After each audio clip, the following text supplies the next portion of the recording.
Hey everyone, and welcome to The Explainer. I am absolutely thrilled to dive into this one with you today because we're going to be unveiling the invisible. Seriously, we're looking at a hidden, almost magical world of physics that's happening right in front of you, literally all the time. It's inside the walls of your house, it's running your favorite devices, and believe it or not, it's even happening inside your own body. Today, we are going completely hands-on to master the magnetic effects of electric current. Let's get into it. Okay, so let's kick things off with a massive, mind-bending question. What if I told you that electricity, the spark that charges your phone, and magnetism, the invisible force sticking that souvenir magnet to your fridge, are actually just two sides of the exact same coin? We usually treat them like they're totally different things, right? But what if there's this hidden, invisible connection between the zap of a live wire and the pull of a magnet? Well, to really wrap our heads around this, we have to go back in time to a very lucky, history-changing accident. Let's rewind to the year 1820. Imagine you're standing in the laboratory of one of the 19th century's most brilliant scientists, Hans Christian Oersted. This brings us right to activity 12.1 from your textbook.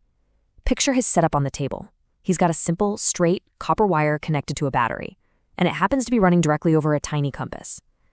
Well, when he closed the circuit and passed an electric current through that metallic wire, he noticed something that should have been impossible. The compass needle physically deflected. It actually moved. This single observation completely flipped science on its head. It proved that an electric current flowing through a simple copper wire produces a magnetic effect. Electricity and magnetism? They are fundamentally linked. So that begs the question, if a wire creates a magnetic field, what does a magnetic field actually look like? Obviously, we can't just see it with our bare eyes, but we can visualize it. Let's walk through activity 12.2. Imagine taking a regular bar magnet and placing it flat on a white sheet of paper on your desk. Now grab some iron filings and sprinkle them around the magnet, kind of like you're sprinkling salt over your food. When you gently tap the board, boom, magic happens. The iron filings experience this invisible force and immediately snap into this incredibly beautiful, perfectly organized pattern. Look closely at how the filings cluster super tightly right at the ends of the magnet. That shows us exactly where the field lines are. Now, what's genuinely fascinating is the set of strict rules these invisible lines follow. If we take a tiny compass and trace these lines step by step, exactly like in activity 12.3, we uncover some undeniable laws of physics. First off, these lines always emerge from the North Pole and merge back in at the South Pole, forming these continuous closed loops. Second, the closeness of the lines tells you everything about how strong the field is. Where they're totally crowded together near the poles, that's where the magnetic force is the absolute strongest. And here is the most crucial, unbreakable rule. Two magnetic field lines will never, ever intersect. Why? Well, think about it. If they crossed paths, a compass needle placed at that exact intersection would have to point in two completely different directions at the exact same time. And as you know, that is physically impossible. All right, so we know what a regular bar magnet's field looks like, but what about that magnetic field created by an electrical wire that Oersted found? Let's scale things up with activity 12.5. Picture this in your head. We take a thick, straight copper wire and shove it vertically right through the center of a flat piece of cardboard. We sprinkle our trusty iron filings on the cardboard, flip the switch on a strong 12-volt battery to send a heavy current down the wire, and tap the cardboard. Instantly, the iron filings perfectly align into these expanding concentric circles right around the wire. And here's a super cool finding from activity 12.4. If we reverse the battery connections to flip the direction of the current, the direction of these magnetic circles flips in reverse too. It tells us that the shape of the conductor and the direction of the current completely dictate the shape of the field. But what happens to the strength of this field if we move away from the wire? If we place a compass right up against that copper wire, the needle deflects really sharply. And if we crank up the current, that deflection gets even stronger. But if we slowly slide that compass further and further away from the wire across the cardboard, the deflection of the needle gets weaker and weaker. So what does this tell us? It means the magnetic field produced by a given current decreases as the distance from the wire increases. That's exactly why, when you look at that iron filing pattern, those concentric circles grow larger and more spread out as you move further from the source. Okay, so we've got circular field lines swirling around our wire. But here's the tricky part. Which way do the invisible arrows point? Are they spinning clockwise or are they going counterclockwise? Well, I want you to literally hold up your right hand right now. Seriously, wherever you are, hold it up. Give me a big thumbs up. Now, imagine you are physically grabbing that copper wire. This, my friends, is the incredibly handy right-hand thumb rule, sometimes called Maxwell's corkscrew rule. Let's break down exactly how this works. Here is the step-by-step breakdown. First, point your right thumb strictly in the direction the electrical current is flowing. Second, wrap your forefingers around that imaginary wire. The direction your fingers curl, that is the exact direction of the magnetic field lines. Boom, it's that simple. Let's apply this to example 12.1 from the textbook. Imagine a power line overhead where current is flowing from east to west. Point your right thumb to the west. Now wrap your fingers. From the east end, the field circles clockwise. From the west end, if you're looking straight down the wire, it's anti-clockwise. You're literally doing physics calculations right in the palm of your hand. Let's keep building on this. What if we take that straight wire and physically bend it into a circular loop? This brings us to activity 12.6. When we pass current through a circular loop, every single point on that curved wire is generating its own expanding concentric circles of magnetic force. By the time those circles expand and reach the dead center of the loop, the massive arcs of those circles start to look like parallel straight lines. And because of our trusty right-hand rule, we know the field lines from every single part of the wire are pointing in the exact same direction inside the loop. They add up. So if you add 100 turns to that coil, the magnetic field becomes exactly 100 times stronger. And this specific concept leads us to an absolutely brilliant invention, the solenoid. A solenoid is really just a coil of many circular turns of insulated copper wire wrapped closely together in the shape of a cylinder, kind of like a tightly wound metal spring. When you pass a current through it, something spectacular happens. The magnetic fields from all those individual loops perfectly combine. Inside the cylinder, the field lines form these perfect parallel straight lines. This tells us the magnetic field inside a solenoid is uniform. It's exactly the same strength at all points. And outside? It looks and acts identically to a traditional bar magnet, complete with its own north and south pole. Now, here is where things get really practical. The crucial point is what we can actually do with that intense, uniform magnetic field trapped inside the solenoid. If we take a piece of magnetic material, specifically something like a soft iron core, and physically place it inside that coil while the current is running, well, that insanely strong magnetic field completely magnetizes the soft iron. We have just built an electromagnet. It's a massively powerful magnet that we have total control over. We can literally turn magnetism on and off just by flicking an electrical switch. All right, let's shift gears. Up until this very moment, we've only talked about how electricity creates a magnetic field. But what if we flip the script?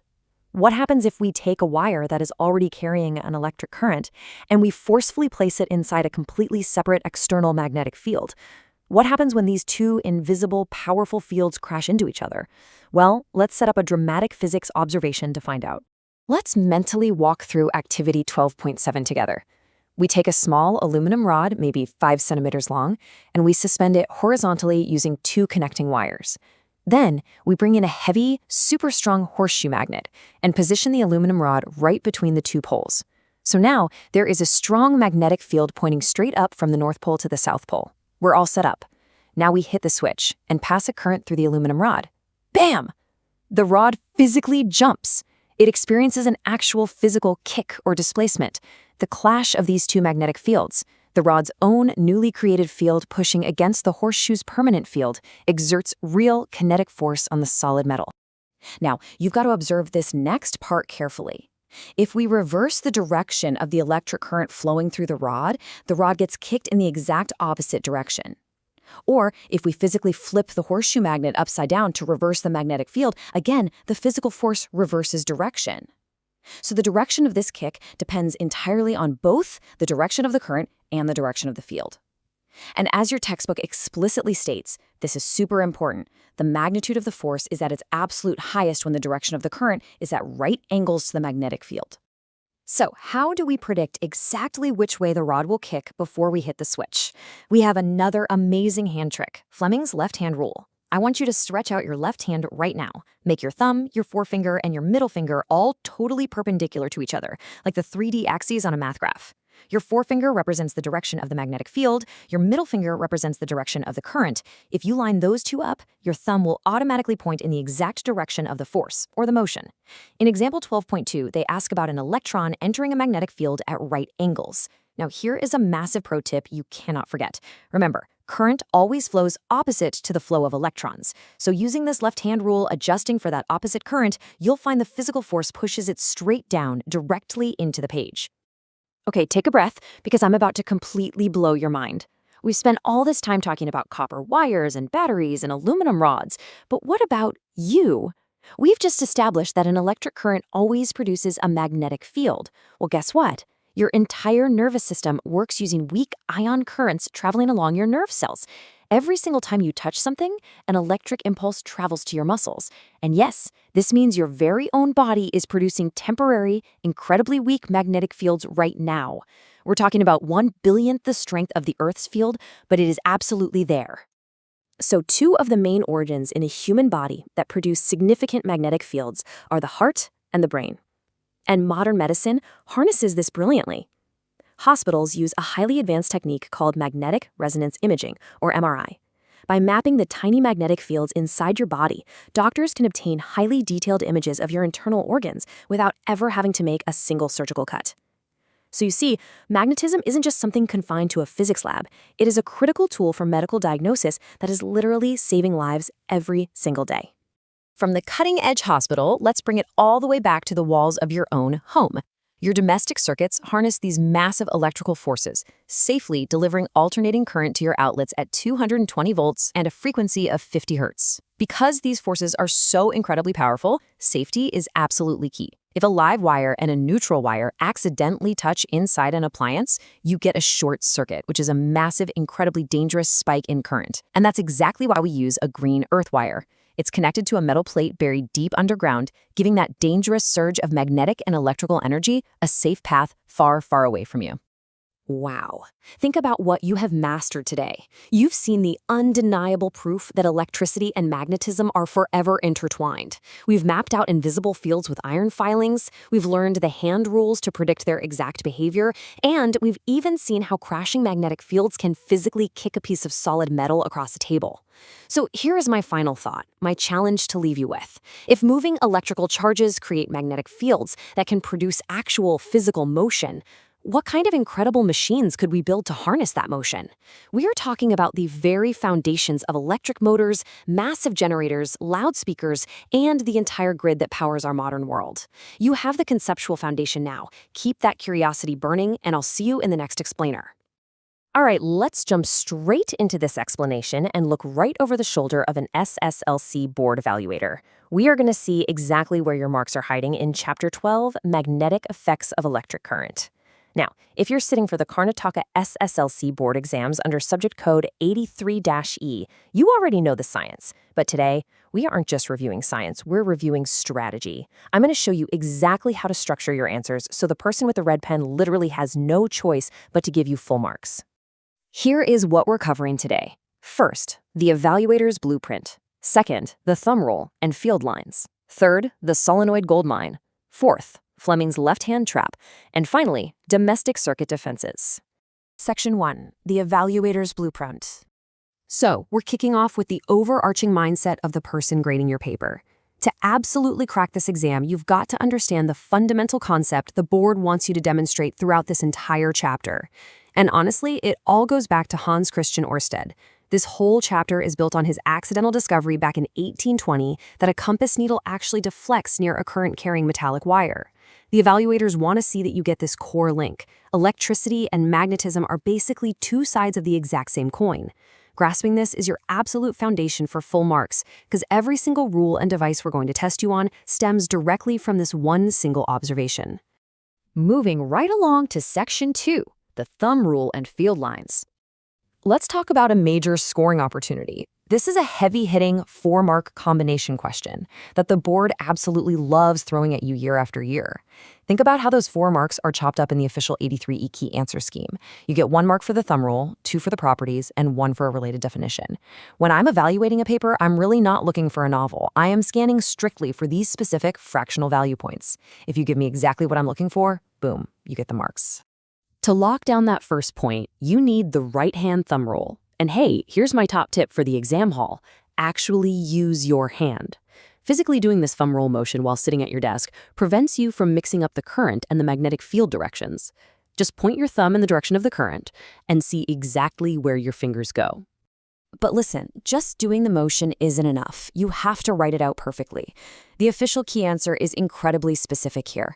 If I'm greeting your paper and I don't read the exact phrase, fingers will wrap around or wrap around the conductor, I literally have to deduct half a mark.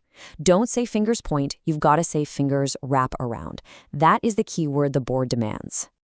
All right, on to the 2-mark section of that combo, the properties of magnetic field lines. The official marking scheme lists 4 properties. They emerge from the North Pole and merge at the south. They form closed curves. They never intersect each other. And they have both magnitude and direction. The board usually only asks for any 2 of these for a solid 2 marks. So memorize your favorite 3, just to be safe, in case you blank on one under the pressure of the clock. Now here is a classic mark trap that separates average students from top scorers. Sometimes, instead of just asking for the properties, the board throws a 1-mark reasoning question at you. Why don't 2 magnetic field lines intersect?